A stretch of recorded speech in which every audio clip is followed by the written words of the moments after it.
number 4 Michigan at Iowa.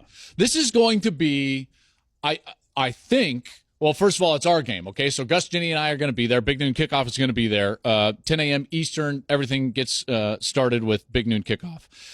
This is going to be a low-scoring affair. This is a game that screams defense to me, and not just because Iowa is playing in it.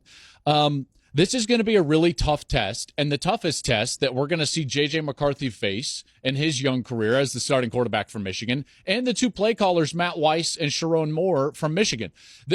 They will have to have learned their lessons from a week ago against Maryland, how to stay patient, how to stay conservative, how to take what the defense gives because of what Iowa does on the defensive side.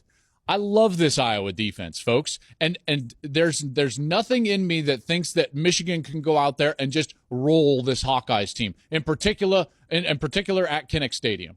This is where, as Jim Harbaugh says, top 5 teams go to die. I think it's a low-scoring affair, and what it comes down to is turnovers.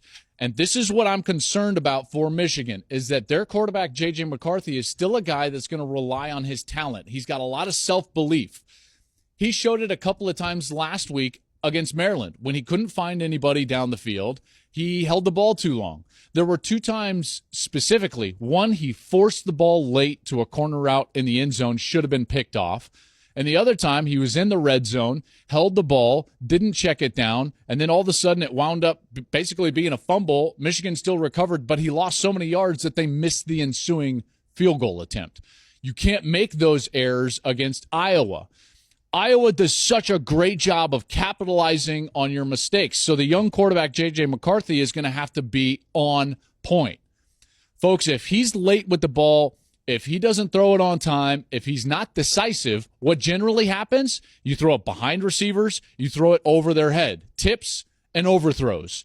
And Iowa has like a graduate degree in creating turnovers on tips and overthrows. I think Michigan probably wins this game, but I think it's going to be a really good game, one possession late in a low-scoring affair.